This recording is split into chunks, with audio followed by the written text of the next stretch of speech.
Carson show and been on TV and stuff, and so they said, hey, we should try to do something with this harmonica player, So they called me into the studio and they want to play a song.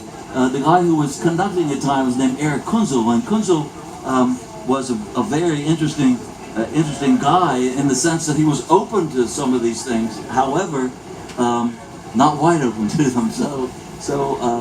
I went in to do the recording with him, and he said, okay, now here's the thing. We're playing this song. It's called Turkey in the Straw. It's an old minstrel song, actually. I knew about the song. I think I knew a little bit more about the song than Kunzel did. You see, it was also the song, the melody that was used for a song called Jump Jim Crow. And it gave its name to a whole system of laws that were generated, in effect, to keep African Americans subordinated and separated from white folks in America during the 19th and into the 20th century.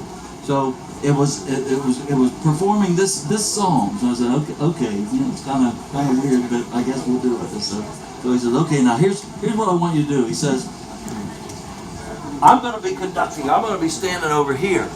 And he said, what I want you to do, I'll be conducting. When it comes time for you to play, you're going to be standing over here. He says, I'm going to point at you. Sorry. He said, I'll point at you. He said, you step up to the microphone. You start to play. He said, it'll take you 10 seconds to do it. Then it'll be over. You stay quiet. Don't do anything, And we'll stop the recording. Because they recorded this stuff like 30 seconds at a time. I thought, why can't you just play the whole song? But they recorded 30 seconds at a time.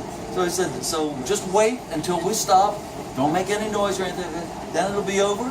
We'll pay you your money, and you can go home. Everything. I said, okay.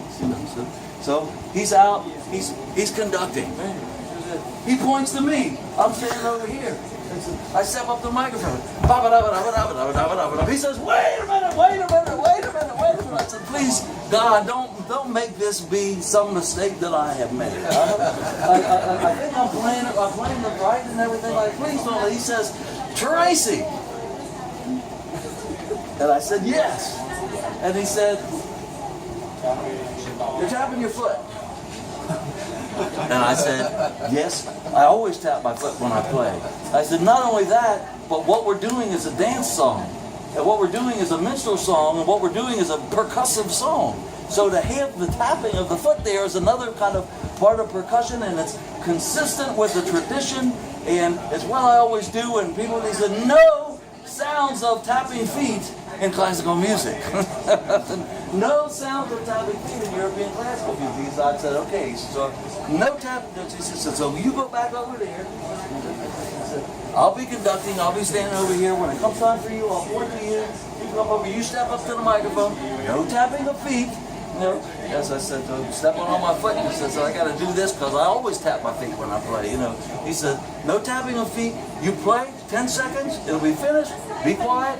We'll stop playing. We'll pay you your money. You can go home. Everything's fine. I said, okay. So he's over here conducting. He points to me. I step up to the microphone. I start playing. He says, wait a minute. I said, please. Because I'm playing a harmonica. Like people think it's a toy, right? People think it's not a legitimate instrument, right? And all these people have gone to school for years playing violins and pianos and violas and all this kind of stuff. And I said, that's just embarrassing. It's just. And he says, Tracy. I said, what? He says, I can hear you breathe. And I said, I am breathing. No question about this. I am breathing. He said, no sounds of breathing in European classical music. Okay, I said, but we're talking about a dance song, and so to have the sounds of the production of the music into it is something that's very much a part of African American music. When you heard me, blowing the sounds and stuff like that, he would say, no, we can't have you whoosh, whoosh, making that kind of noise. Only the pure, he would say, the pure sound that comes through the instrument itself, not blowing around the instrument. Only what comes from the instrument itself. That's the only legitimate sound that you can have. I said, but in African American music, no sounds of breathing. In European classical music. Okay. So I'm going to go back over here. You go over there. I'll point to you. You step up to the microphone. No tapping of feet. No sounds of breathing. That's going to be hard. And you play your thing. 10 seconds. Then you stop. Then you wait till the music stops. We'll pay you. You go home. Everything's fine. Okay. I mean, I'm thinking they got the wrong guy to do this. This is like, because it's, the inconsistency between European classical music and African American music is going to make it impossible to do something with a kind of integrity. You have to pull out all the stuff that makes African American music. Get rid of it. So why call in a harmonica player who plays that kind of stuff to do something that you want to get rid of? But that's what they did. So he starts conducting again. He points at me. I come up. He said, "How long is this going to go on?" I step up to the microphone. He says, "Wait a minute.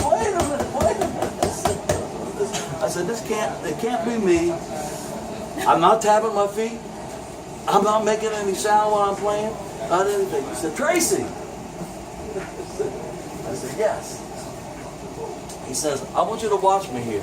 He said, "Watch my baton." He says, "Da da da da da da da da da da da da." See, he's talking about pitch points, and I'm playing playing all this stuff, and he's saying, "No, we don't want that. We want you to play, because we're recording a minstrel song. We're recording an African American song, but we want you to play it as European as possible, right? So we want you to pull that stuff out." So and you can hear it. We actually did record it, and it's out on a CD called Roundup, with the Cincinnati Symphony Orchestra. I think it's still available. But so you hear the end product, which is no tapping of feet, no sound of breathing, and pitch points, but it brought home to me how different European classical music is. Said it yet, right? Is your sound? Your recording? This is my recording. Yeah. It's called Roundup. I have. And it's on the Telarc label. It is a Wi-Fi CD. Yeah. That's me on there. And you know what? They didn't put my name on the CD. every single other musician who played on the session, they even had the names of the people who fired off cannons on one of the songs.